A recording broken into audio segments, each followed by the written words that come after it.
welcome again to Lira in Law. I am your host, Lira Simon Kabatbat. Thank you very much for joining me today, the 13th of February, 2025, on a cold winter's day in England. No? Broadcasting live, as usual. Ang topic po natin, as I introduced nga earlier, is divorce, or is there divorce in the Philippines? So let's launch into that, because there's quite a bit to talk about. So, unang-una, let me say from the off, there's no divorce in the Philippines. Okay? It seems there's a TikTok episode nga, sabi nga, that says, oh, no, there's now a divorce in the Philippines, and it even showed some clips from Congress. No? Hindi po yun tama. So, if you're looking at that clip, o may nagsabi nga sa inyo na may divorce na sa atin, hindi po yun tama. And I think the Philippine government has posted also clarification na hindi po yun tama. There's no divorce in the Philippines. It's something that I've heard, I hear all the time. Actually today, no, because nabalitaan daw ng kalayante ko na may divorce na sa atin. Hindi po yun tama. Maling-mali po yun. There's no divorce in the Philippines. So let me just explain what has happened so far. Okay, so last June, okay, the House of Representatives, so Congress nga, transmitted, so passed on to the Senate the absolute divorce bill, yun ang tawag. Okay, after approving it on the third and final reading, but you're talking about the House of Representatives nga lang. But this is the first stage nga lang muna. So that it goes well. I mean, it's actually not necessarily exactly the first stage, but it's certainly at the early stages pa rin. But at least it passed the third and final reading. Now, what happens then is, it seems, it has to then go to the Senate. Okay? And then they have to look at it again. And they have to go through it. And they then have to approve it. Now, it can either, so ano ang mangyayari after that? So ngayon, so as I say, it passed one, two, and then third reading with the House of Representatives, and it's gone now to the Senate, and that is where it sits at the moment.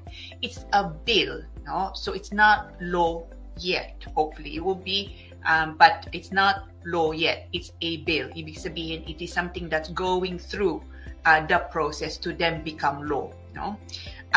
So a number of things can happen. It can either fail at the Senate, no? As I understand it, this may be either the third bill that's got this far. The first two obviously did not go anywhere. That was a few years ago now. So it could be that this goes through nga, but at the moment hindi pa. It's gone as far as the other two bills, no? Before. And sabihin natin, it goes through Senate. What happens then also is that it seems, and I'm certainly not a constitutional law expert, by no means, no, but as I understand it, ang mangyayari na a conference committee is then convened, no, to form, to finalize nga the bill, so that it can then be, it can then be prepared nga to become law, and then it goes to Malacanang, no, for the president nga to sign. The president can veto it, as I understand it, or can sign it into law.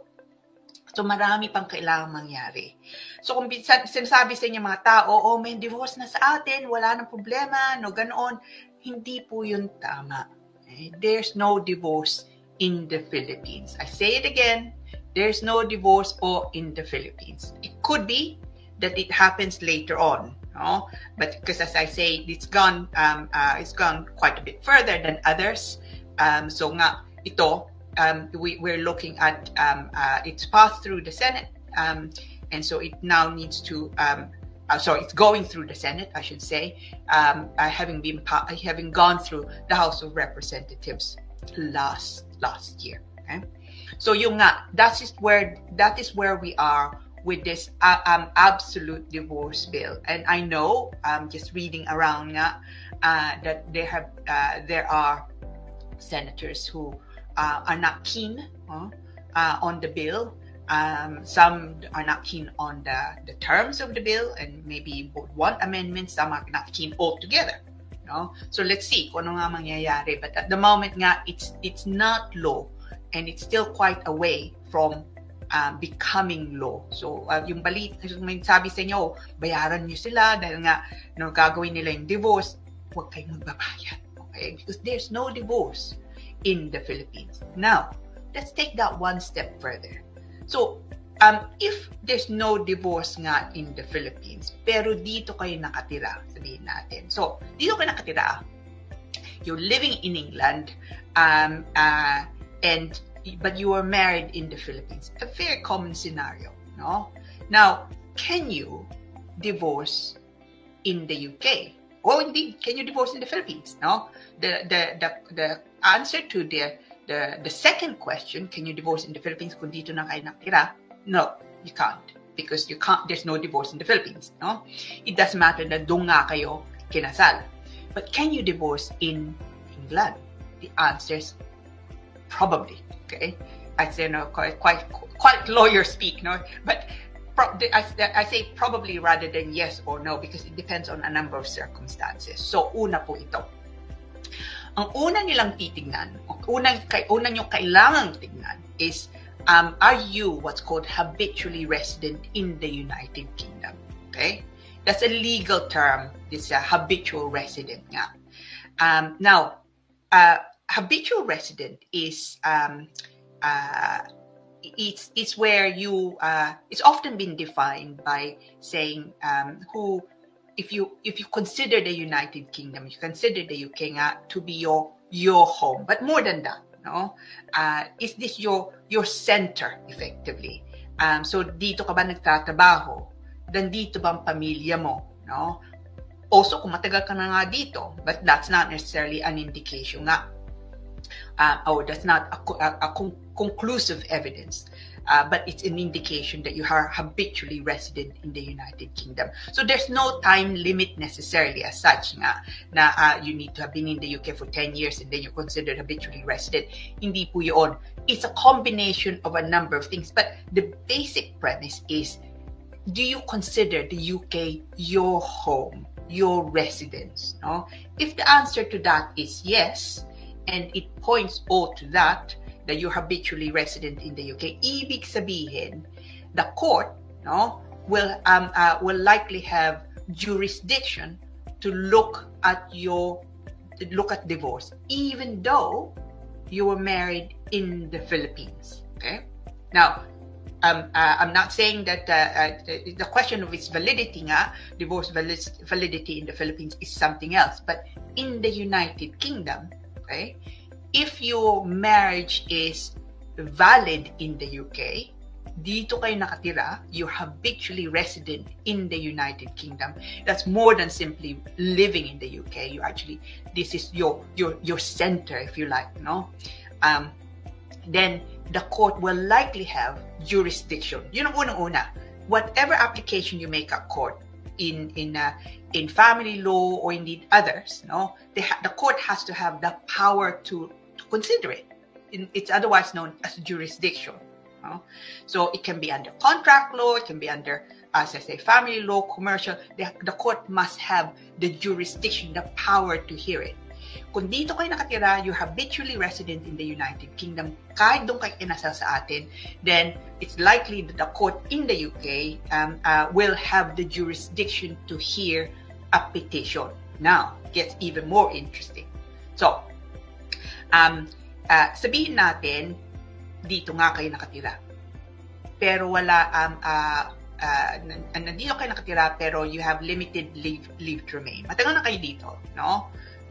But you have limited leave to remain at the moment. Ibig sabihin, hindi pa kayo indefinite, hindi pa kayo British nga.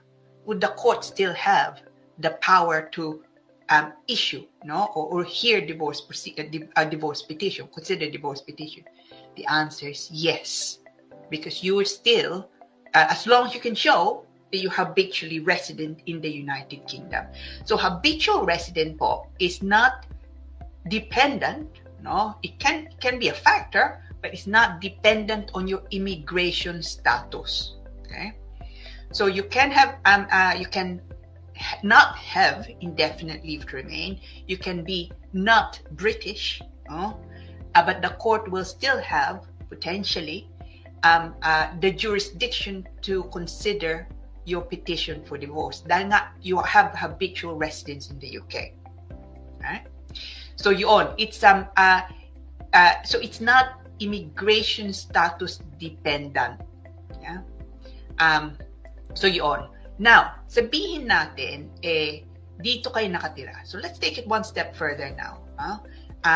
Dito kayo nakatira, limited visa nga kayo, pero dito na kayo nakatira. Dito kayo nagtatrabaho, nanditong pamilya nyo, and you consider the UK your home, no? Your permanent home na. Now, what then happens? Anong kailangan nyo? So, kinasal kayo sa atin, wala na nga kayo ng asawa nyo, wala na kayong contact, o meron kang contact, pero talagang wala na kayo. Meron din siyang iba ng pamilya, sabihin natin, may iba na siyang kasama sa atin, may bata, may mga anak kayo sa atin, o wala.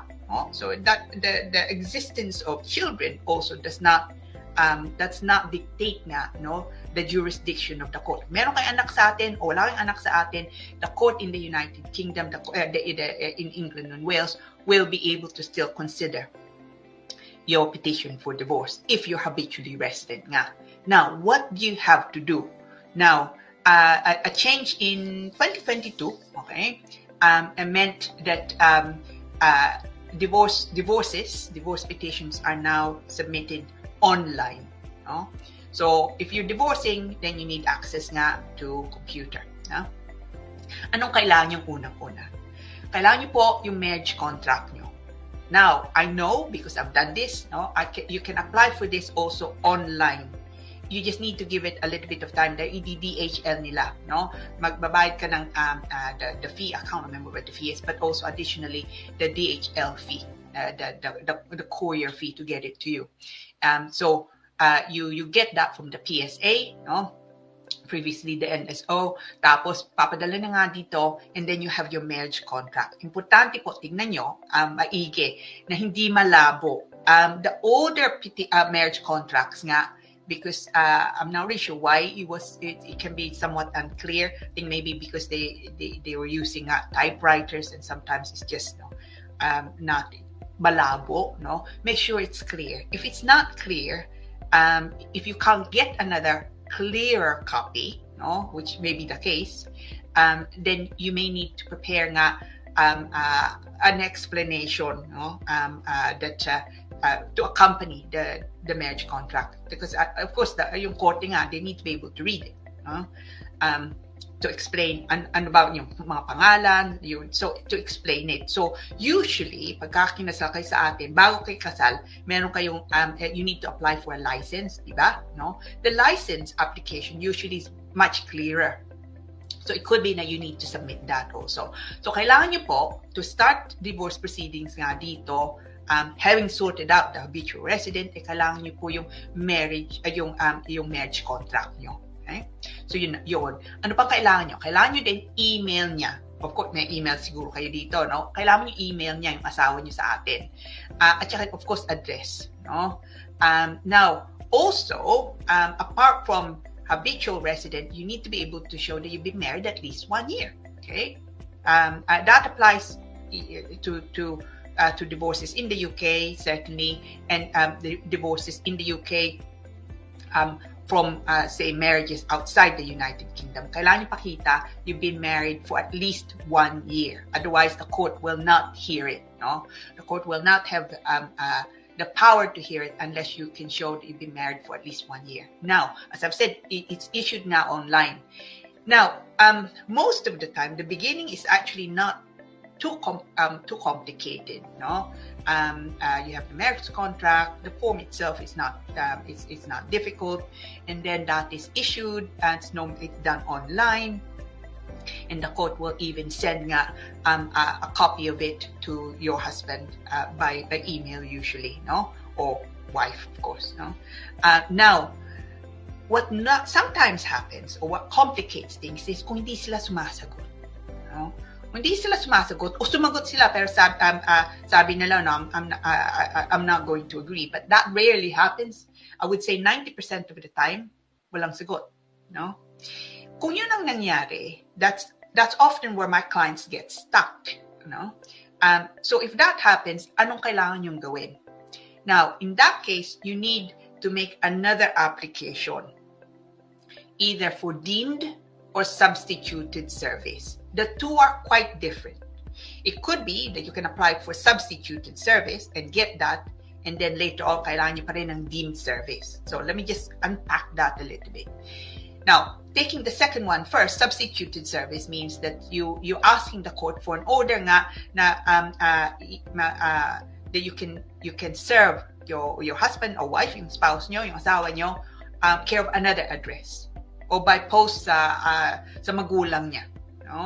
So you need then a statement nga, sasabihin nyo doon bakit nyo kailangan. So that is the an order for substituted service. So you're looking to serve your husband and wife, as I say, to anywhere else. So sa trabaho nila, for example, care of parents, care of sister, ganon. So you explain that. The other type of application is deemed service. That is much more common. So sabihin natin nagpasok nga kayo, pinadalan siya ng korte, hindi siya sumagot. Pinadalan siya uli, tapos na naman, abogado nyo, nagpadala din sa kanya, wala pa rin sagot. Then it could be that the next step then is to apply for deemed service. So ibig sabihin, you're saying to the court, treat him or her as if the petition has already been served. Okay? Nakuha na nila. How do you succeed with that application? Ang first step is really, as I say, statement nyo, parang affidavit. Sasabihin nyo nga doon, kailan nyo inisyo yung petition. Anong nangyari? Nagpadala nga pa yung korte. Kailan kayo nagpadala uli? Tinawagan nyo ba siya? Sometimes, it's also helpful So even if tinawagan nyo siya, tapos sabi niya, wala kang pakialam. Tapos binaba niya yung telepono. You can also say that. Make a note. Anong araw niyo tinawagan siya? Anong oras niyo tinawagan siya? And clearly, you can say, on so-and-so date, I spoke with him or her, and it was clear they received it, and his reply was this. So because of that, you want the court to make an order nga that they're deemed to have been served. So the court will, if you can convince the court that they're deemed to have been served, then the court will make such an order. Deemed service ang pangalan nga. Pagka nakuha nyo yon, ibig sabihin, hindi nyo na siya kailangan. You can then continue with your petition for divorce kahit hindi nga siya pumirma. Of course, in some circumstances, they actually defend it. So nag-issue kayo, tapos sabi niya, no, I don't agree with the divorce on whatever reason. It could also be nakala niya it's a question of jurisdiction. Okay? So they can defend divorce proceedings, but that then becomes much more complex because then it means going to court and potentially but of course kailangan hindi nga lang basta-basta sa kanya din. It means that they would also need to file some documents in support of their defense nga. That rarely, frankly, happens. I think the last time I had to defend the divorce was 2-3 years ago, and that didn't even, it kind of went to the first stage of defending the divorce, but then it didn't go anywhere anymore because most of the time people are quite pragmatic, Kung ayaw na ng isang tao, ayaw na. So it's also can be quite costly, to defend divorce proceedings nga. So it's probably unlikely it goes to that stage. So sabihin natin nakuha yung order, You finally got the deemed service nga. What do you then do? Ibig sabihin, you can then continue. Then you can then apply for what's called a conditional order. But bear in mind some dates, okay? So you have to wait. But before you can apply for a conditional order, you have to wait 20 weeks from the date that you issued your petition, right? So kung nag-issue kayong petition nga ngayon, count 20 weeks from today, right? Before you can then apply for the conditional order. But if you've had to go through the deemed service issue, chances are you've already gone over the 20 weeks, Pagka nakuha niyo yung conditional order, in the olden days, ang tawag doon, decree nisi, pagka nakuha nyo na yung conditional order, then you have to wait another 6 weeks plus 1 day, 43 days basically, from the date of the conditional order, nandun yung pecha, no, when it was made, or the decree na isa nga in the olden days, before you can apply for the final order, no, otherwise known previously as decree absolute. And the decree absolute, not the decree naisay, so the final order, and certainly not the conditional order, ends the marriage. If you marry before that, the final order or the decree absolute, then you are committing bigamy because you're still married. No? It doesn't matter that it's it's then made 2 days later. Kailangan matapos muna. Okay? So do not marry before you actually finalize nga your divorce. So you have either yung decree absolute in the past or now the final order. By the way, pagbayad sa home office, pagbayad po sa korte is £593. Okay? Now, let's say you got divorced. Yeah? Now, divorced ka na, you want to remarry in the UK. Can you do that? Even though, of course, sa Pinas, they will not recognize, very likely, the divorce because there's no divorce at it. No? Now, can you marry in the United Kingdom? The answer is you can marry in the United Kingdom because, of course, but they will recognize that you went through a valid divorce, and therefore any marriage after that will be a valid marriage. But beware, iba po sa atin, okay? So kung uuwi kayo sa atin, beware that baka they may not recognize, likely they won't, no? Your divorce potentially, and therefore your second marriage. But if you're making an application for entry clearance visa to come back into the UK, sabihin natin nandito kayo, you got divorced, bumalik kayo sa atin, no? O babalik kayo sa atin, yun ang plano. Tapos babalik kayo dito, yun ang plano din. You want to come back into the UK pursuant to your marriage in the United Kingdom. Can you do that? Yes, you should be able to, because of course you're making an application to the Home Office. English law applies. Okay, immigration rules are based, of course, on English law. Right? So they should recognize your divorce. They should recognize your second marriage. And to do differently, it's like if they refuse it because they think nas Pinas ka na, they don't think that the divorce is valid even though it was granted in the United Kingdom nga. They don't think that the subsequent marriage, of course, subsequent marriage is therefore valid. They would be wrong, and that certainly is appealable. And I've had the unfortunate position case where on only 2 occasions, in fairness, and the last one was at least a decade ago, na nagkamali nga yung decision ng at the time it was entry clearance officer, but now of course applications are dealt with nga directly by the Home Office. Nagkamali sila. So we won on appeal, understandably, but of course that took a while for it to go through. So as long as you follow the proper process nga dito, kahit kinasal kayo nga sa atin, you should still be able to obtain a divorce in the UK. But that's very much a simplified version. It takes quite a lot more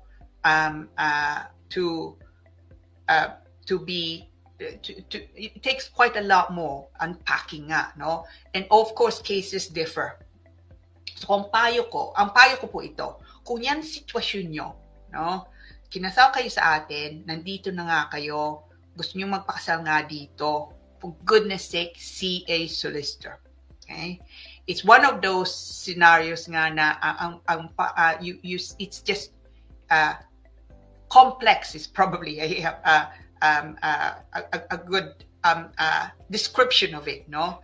Dahil hindi nga lang immigration, but you're also looking at family law, competing jurisdictions within family law nga din.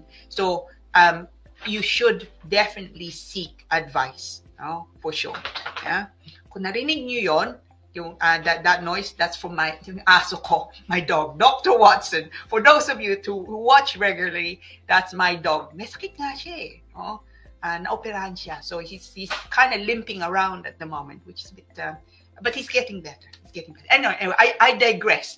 Going back nga to the divorce. So hindi nga to put basta-basta, no? Be careful. Make sure you seek legal advice, especially if you're looking at marriage in the Philippines, divorcing in the UK, possibly remarrying in the UK, and then usually, not always, but usually the immigration aspects also around the issue. So seek legal advice. You don't. Ang ayaw niyong mangyari is you remarry and find later on actually the marriage is not valid, because that of course has a knock-on effect on many things, including yung immigration nyo. So ingat kayo. Okay. Now, I hope you found that interesting. You probably gather I find that this topic nga one of the more challenging topics, because of the mixture nga of family law, jurisdiction, and also immigration law. But it's something I enjoy very much to discussing. So hopefully you enjoyed it. You enjoyed it as much as I've enjoyed, discussing it. Now, so we have some more questions nga mamaya, really interesting questions also. As usual, salamat po for posting it. And again, kung meron kayong mga questions or meron kayong mga comments, now's the time to do it. Okay? Now, we come now to my my favorite part.